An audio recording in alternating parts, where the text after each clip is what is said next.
ఏంటంకుల్, ఏం మాట్లాడుతున్నారు మీరు? అసలు మీ కూతురు నా స్థానంలో ఉండడం ఏంటి?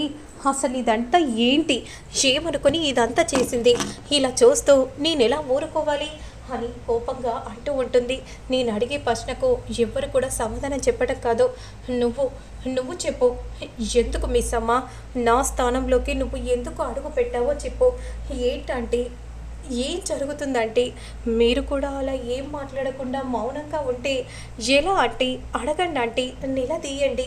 ఎందుకు ఇలా చేసిందో గట్టిగా అడగండి అంటే నా జీవితాన్ని నాశనం చేసింది ఈ మిస్ అమ్మను నేను ఎలా వదిలిపెట్టాలి? ఏంటి అలా మౌనంగా ఉన్నావేంటి? మాట్లాడు. అసలు అమర్ నా మెడలో తాళి కట్టాలి. మరి నువ్వెందుకు తాళి కట్టించుకున్నావు? ఏం జరుగుతుంది చెప్పు. 7 అడుగులు నేను అమర్తో నడవాలి. అలాంటిది నువ్వు అమర్తో 7 అడుగులు నడవడం ఏంటి? నాతో జరగాల్సిన ప్రమాణాలన్నీ కూడా నీతో నువ్వు జరిపించుకున్నావు. ఎందుకు ఇలా చేసావు? అడుగుతుంది నిన్నే. సమాధానం చెప్పు. అలా మౌనంగా ఉంటే ఏమని అనుకోవాలి? చేసిందంతా చేసావు కదా, మరి సమాధానం చెప్పాలని తెలియదా? ఏంటి ఇంత మాట్లాడుతున్నా కూడా నువ్వు అలా మౌనంగా ఉంటే ఏమనుకోవాలి అనే విధంగా అంటూ కోపంగా బాగిని నెట్టేయగానే కొంగుముడి వల్ల బాగి క్రింద పడకుండా ఆగిపోతుంది. అందరూ కూడా షాకింగ్గా అలానే చూస్తూ ఉంటారు. అంతలో అమర్ మాత్రం వెంటనే కొంగుముడిని తన వైపుకు లాగగానే బాగి వచ్చి అమర్పై వాలిపోతుంది. అలా అమర్పై పడిపోగానే ఒకరికొకరు చూసుకుంటూ ఉంటారు. మనోహరి చిరాకు పడిపోతూ మండిపడిపోతూ కోపంగా అలానే చూస్తూ ఉండిపోతుంది. ఏయ్ ఏంటి ఎంత చెప్తున్నా కూడా ఇలా మౌనంగా ఉన్నావేంటి? అడుగుతుంది నిన్నే. సమాధానం చెప్పు. ఏంటమ్మా నువ్వు అలా అంటున్నావేంటి? నా కూతుర్ని పట్టుకొని అన్నని మాటలు ఎందుకు అంటున్నారమ్మా అని రామూర్తి అంటూ ఉంటే మీకేం తెలుసు అంకుల్, మీరు ఊరుకోండి, మీకేం తెలీదు. అసలు ఆ తాళి నా మెడలో పడాలి. నీ కూతురి మెడలో పడింది కాబట్టి నేను ప్రశ్నిస్తున్నాను.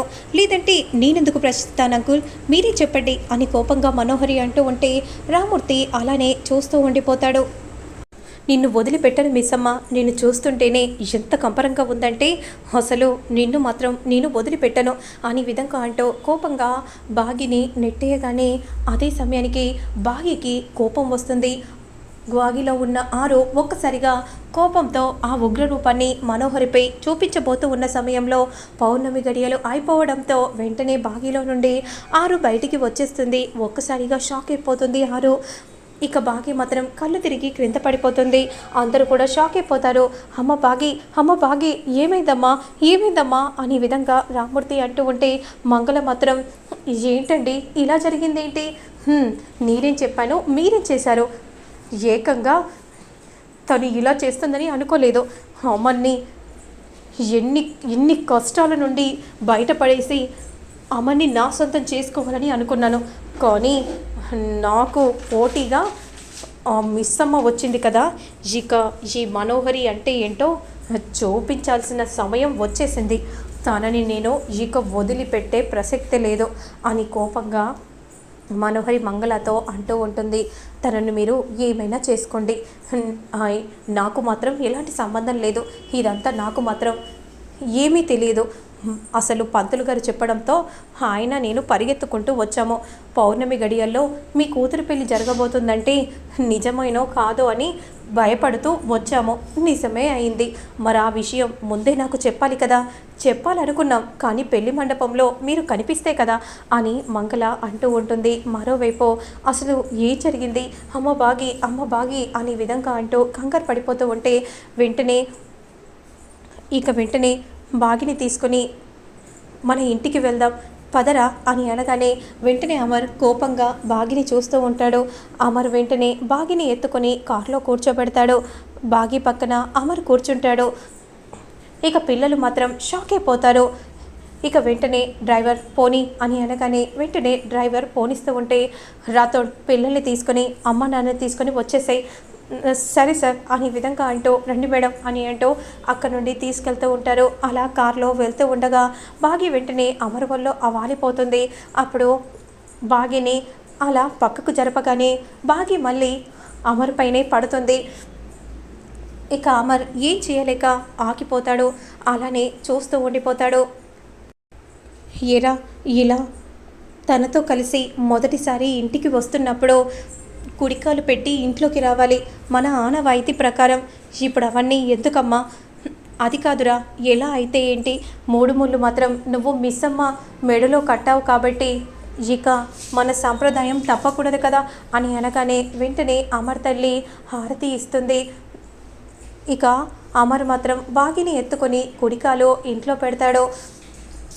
ఇక రూమ్లో పడుకోపెట్టి అమర్ బయటికి వస్తాడు. తన రూమ్లోకి వెళ్తూ ఉంటే మనోహరి ఎదురు పడుతుంది. అప్పుడు అమర్ మనోహరితో ఇలా అంటూ ఉంటాడు, సారీ మనోహరి, అసలు ఇదంతా ఇలా జరుగుతుందని అనుకోలేదు. ఒక్క క్షణం అంతా తారుమారైపోయింది. అమర్, అర్థం చేసుకోగలను. అసలు ఆ మిస్సమ్మ ఎందుకు ఇలా చేసిందో నాకు ఇప్పటికీ అర్థం కావట్లేదు. ఏమై ఉంటుందో నాకు కూడా తెలియదు మనోహరి. ఖచ్చితంగా మిస్సమ్మతో నేను మాట్లాడి తీరుతాను అని అమర్ అంటూ అక్క నుండి వెళ్ళిపోతాడు. మాట్లాడతాను అని అంటున్నాడు కానీ ఆ మెడలో పడిన తాళిని మాత్రం తీస్తానని అనట్లేదు కదా. ఏం జరుగుతుందో ఏంటో అని మనసులో కంగారు పడిపోతూ ఉంటుంది మనోహరి. ఇక మరోవైపు నెమ్మదిగా బాగి స్పృహలోకి వస్తుంది.